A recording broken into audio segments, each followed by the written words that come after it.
আসসালামু আলাইকুম বন্ধুরা, যেখানে আছেন আশা করি ভালো আছেন। যে কোনো স্ন্যাক্স আইটেমের টেস্ট বাড়াতে কিংবা নুডলস অথবা পাস্তার সাথে এই টমেটো সস বা কেচাপের জুড়ি নিয়ে আজকে সেই রেসিপি নিয়ে হাজির হয়েছি। তার সাথে থাকবে পুরো বছর জুড়ে কীভাবে সংরক্ষণ করবেন পুরো রেসিপি। এরকম টমেটো সস বানাতে পুরো রেসিপিটা সাথেই থাকুন, আর আমার চ্যানেলটি সাবস্ক্রাইব করে দিবেন যারা সাবস্ক্রাইব করেন নাই। চলুন রেসিপিতে চলে যাই। এখানে আমি সসের জন্য 10 কেজি টমেটো নিয়েছি। টমেটোগুলো আমি আগে থেকে ধুয়ে নিয়েছি। এখন আমি ছুরি দিয়ে কেটে সাইড ভাগ করে নেব। আর এখানে লাল লাল টমেটোগুলো নেব সসের জন্য।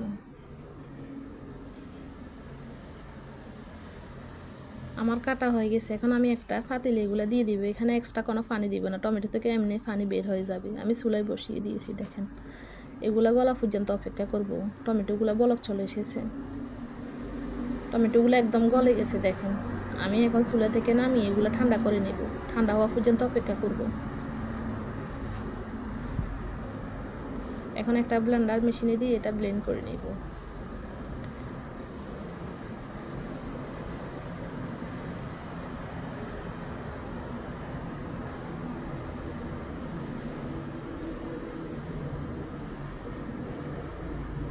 ব্লেন্ড করা হয়ে গেছে। এখন আমি একটা চালনি দিয়ে এগুলো আমি ছেলে নেব।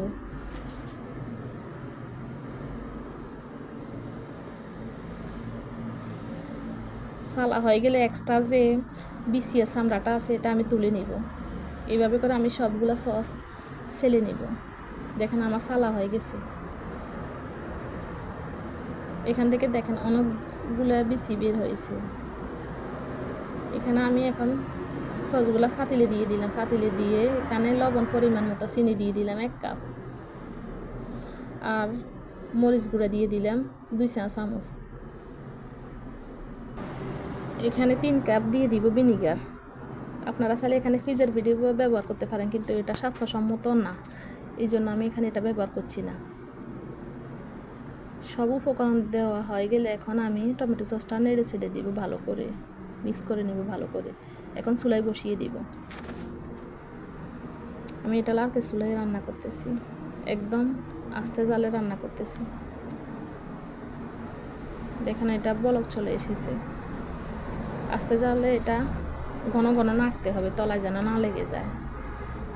এখানে আরও হাফ কাপ চিনি দিয়ে দিলাম। আপনারা চিনিটা কম বেশি আপনারা বাড়িয়ে দিতে পারেন। এখানে আমি টোটাল 1.5 কাপ চিনি ব্যবহার করেছি। মরিচটা আপনারা কম বা বেশি যেরকম জাল পছন্দ করেন ওই রকমই দিবেন।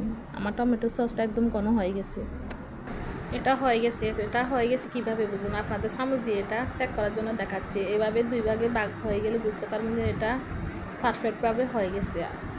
এভাবে ফ্রিজে করেও দেখতে পারেন। টমেটো সসটা হয়ে গেলে চুলা থেকে নামিয়ে এটা ঠান্ডা করে দেবা। এখানে আমি শুকনো বোতল নিয়েছি। এখানে আমি বোতলে সসগুলো ভরিয়ে নেব। এখানে টোটাল আমার 3.5 কেজি সস হয়েছে 10 কেজি টমেটো দিয়ে। সসটা দেখেন একদম কালার ছাড়া একদম টকটকে লাল হয়েছে। কত সুন্দর কালার হয়েছে, নিশ্চয় আপনারা দেখতে পাচ্ছেন। এটার ঘনত্ব দেখে নিশ্চয় বুঝতে পারছেন এটা কতটা পারফেক্ট ও স্মুথ হয়েছে। আপনারা চাইলে এখানে সিরকা না দিয়ে ফ্রিজের ভিতরে ব্যবহার করতে পারেন। এটা স্বাস্থ্যসম্মত না, আমি স্বাস্থ্যসম্মতভাবে এটা তৈরি করেছি। আর এই সসটা ফ্রিজ ছাড়া 15 থেকে 20 দিন এটা আপনারা নিচে রাখতে পারবেন। আর নর্মাল ফ্রিজে এটা 3 থেকে 4 মাস সংরক্ষণ করতে পারেন। বছর খানিক সংরক্ষণ করতে চাইলে এটা ডিপ ফ্রিজে রেখে দিবেন। আমার ভিডিওটা ভালো লাগলে আমার চ্যানেলটি সাবস্ক্রাইব করে দিবেন। সবাই ভালো থাকবেন, সুস্থ থাকবেন। আজ এই পর্যন্ত, আল্লাহ হাফেজ।